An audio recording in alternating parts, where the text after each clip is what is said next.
ತಾಲೂಕು ಅಧ್ಯಕ್ಷರಾದಂಥ ವೆಂಕಟೇಗೌಡರು ಮಾತನಾಡ್ತಾ ಇವತ್ತು ಯಾಕೆ ನಾವಿಲ್ಲಿ ತಾಲೂಕು ಕಚೇರಿ ಮುಂದೆ ಪ್ರತಿಭಟನೆ ಮಾಡ್ತಾ ಇದ್ದೀವಿ ಅಂತಕ್ಕಂಥ ವಿಚಾರವನ್ನ ಸ್ಪಷ್ಟ ಮಾಡಿದ್ದಾರೆ.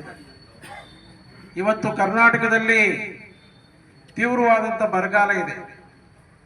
ಸರ್ಕಾರದ ಅಂಕಿಅಂಶದ ಪ್ರಕಾರವೇ 140 ತಾಲೂಕುಗಳು ತೀವ್ರ ಬರಗಾಲಕ್ಕೆ ತುತ್ತಾಗಿರ್ತಕ್ಕಂಥದ್ದನ್ನ ನಾವೆಲ್ಲ ಕೇಳಿದ್ದೇವೆ. ಅದೇ ರೀತಿ ನಮ್ಮ ಜಿಲ್ಲೆಯ 10 ತಾಲೂಕುಗಳು ಸಹ ಬರಗಾಲಕ್ಕೆ ತುತ್ತಾಗಿದೆ.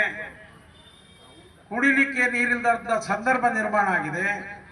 ಕಾವೇರಿ ಜಲಾನಯನ ಪ್ರದೇಶದ ಭಾಗದಲ್ಲಿ ಮಳೆ ಇಲ್ಲದ ಕಾರಣ ಇವತ್ತು ಜಲಾಶಯಗಳು ಭರ್ತಿಯಾಗಿವೆ. ಪ್ರತಿ ವರ್ಷ ಇಷ್ಟೊತ್ತಿಗಾಗಲೇ ಎಲ್ಲ ಜಲಾಶಯಗಳು ತುಂಬಿ ತಮಿಳುನಾಡು ಕೇಳದೇ ಇದ್ರೂ 106 TMC ನೀರನ್ನ ನಾವು ಬಿಡ್ತಾ ಇದ್ವಿ. ಇವತ್ತು ಕುಡಿಯೋ ನೀರಿಗೆ ತೊಂದರೆ ಇದೆ. ಇವತ್ತು ಬಹಳ ದೊಡ್ಡ ಪ್ರಮಾಣದಲ್ಲಿ ಕುಡಿಲಿಕ್ಕೆ ನೀರು ಬೇಕು. 106 TMC ನೀರು ಬೇಕು. ಅಷ್ಟು ನೀರು ಸಹ ನಮ್ಮಲ್ಲಿ ಇವತ್ತು ಸಂಗ್ರಹ ಆಗಿಲ್ಲ. ಹಾಗಾಗಿ ಇಂಥ ಒಂದು ಸಂಕಷ್ಟದ ಸಂದರ್ಭದಲ್ಲಿ ತಮಿಳುನಾಡು ನಮಗೆ ನೀರನ್ನ ಬಿಡ್ಲಿಕ್ಕೆ ಒತ್ತಾಯವನ್ನ ಮಾಡಬಾರ್ದಾಗಿತ್ತು. ಹಿಂದೆ ಕಾವೇರಿ ಟ್ರಿಬ್ಯುನಲ್ನಲ್ಲಿ ಕಾವೇರಿ ನ್ಯಾಯಾಧಿಕರಣ ಆದೇಶ ಮಾಡಿತು ನಿಜ. ಆದರೆ ಮಳೆ ಇಲ್ಲದಂತ ಸಂದರ್ಭದಲ್ಲಿ, ಇಂಥ ಸಂಕಷ್ಟದ ಸಂದರ್ಭದಲ್ಲಿ ಏನ್ ಮಾಡಬೇಕು ಅಂತ ಹೇಳಿ ಕಾವೇರಿ ನ್ಯಾಯಾಧಿಕರಣದ ಆದೇಶದಲ್ಲಿ ಹೇಳಿಲ್ಲ. ಇವತ್ತು ನಿಜವಾಗಿಯೂ ವಾಸ್ತವಿಕವಾಗಿ ಕರ್ನಾಟಕದಲ್ಲಿ ತುಂಬಾ ತೊಂದರೆ ಇದೆ. ಜಲಾಶಯಗಳು ಬರಿದಾಗಿದೆ. ಇಂಥ ಒಂದು ಸಂದರ್ಭದಲ್ಲಿ ಕಾವೇರಿ ನೀರು ನಿಯಂತ್ರಣ ಮಂಡಳಿ ಮತ್ತು ಕಾವೇರಿ ನೀರು ಪ್ರಾಧಿಕಾರ ಇವತ್ತು ಪ್ರತಿನಿತ್ಯ 15 TMC ನೀರಿನಂತೆ 15 ದಿನಗಳ ಕಾಲ ಸುಮಾರು 16.5 TMC ಅಷ್ಟು ನೀರನ್ನ ಹರಿಸಬೇಕು ಅಂತಕ್ಕಂಥ ಆದೇಶವನ್ನ ನೀಡಿರ್ತಕ್ಕಂಥದ್ದು ಇದು ಅವೈಜ್ಞಾನಿಕ. ಹಾಗಾಗಿ ಇದನ್ನು ಖಂಡಿಸಿ ಇವತ್ತು ತುರ್ತಾಗಿ ಕರ್ನಾಟಕ ಬಂದ್ಗೆ ಕನ್ನಡ ಪರ ಸಂಘಟನೆಗಳು, ರೈತ ಸಂಘಟನೆಗಳು ಇವತ್ತು ಬಂದ್ಗೆ ಕಾಲ್ ಮಾಡಿವೆ. ಈಗಾಗಲೇ ಒಂದು ವಾರದ ಹಿಂದೆ ಬಂದು ಕಾಲ್ ಮಾಡಿದ್ದಾಗ ಮಳೆ ಬಿತ್ತು, ಸ್ವಲ್ಪ ನೀರು ಅವ್ರ ಪಾಲಿನ ನೀರು ಹರಿದೋಯ್ತು. ಹಾಗಾಗಿ ಬಂದು ಬೇಡ ಅಂತಕ್ಕಂಥ ನಿರ್ಧಾರ ಆಗಿತ್ತು.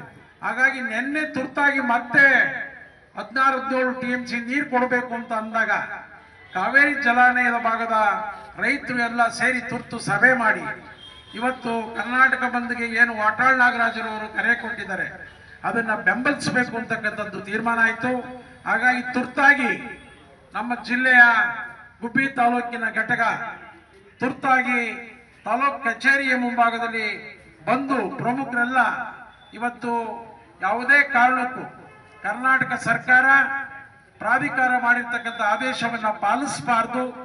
ಯಾವುದೇ ಕಾರಣಕ್ಕೂ ತಮಿಳುನಾಡಿಗೆ ನಮಗೆ ನೀರಿಲ್ಲದಂತ ಸಂದರ್ಭದಲ್ಲಿ ನೀರು ಬಿಡಬಾರದು.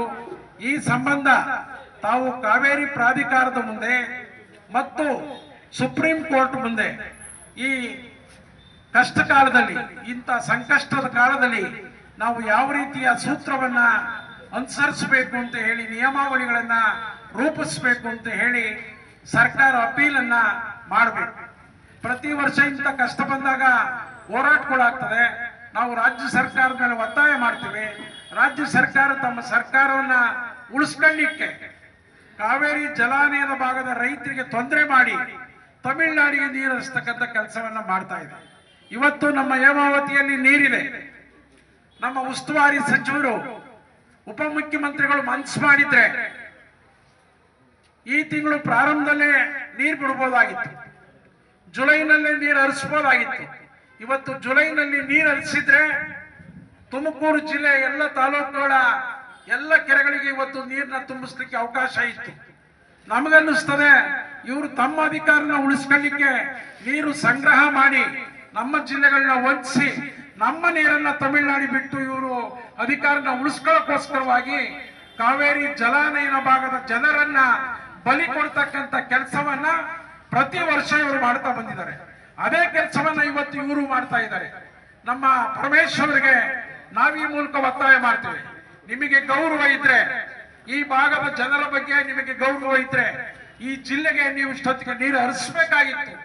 ಈಗಲಾದ್ರೂ ತುರ್ತಾಗಿ ಇವತ್ತು ಬಹುತೇಕ ಇಡೀ ಜಿಲ್ಲೆಗೆ ಆಗುವಷ್ಟು ನೀರು ಇವತ್ತು ಸಂಗ್ರಹ ಆಗಿದೆ. ನೀವು ತುರ್ತಾಗಿ ಹೇಮಾವತಿ ನೀರನ್ನು ಹರಿಸಿ ಹೇಮಾವತಿ ನಾಲಾ ವ್ಯಾಪ್ತಿಯಲ್ಲಿ ಬರ್ತಕ್ಕಂಥ ಎಲ್ಲ ಕೆರೆ ಕಟ್ಟೆಗಳನ್ನು ತುಂಬಿಸ್ತಕ್ಕಂಥ ಕೆಲಸ ಮಾಡಬೇಕು.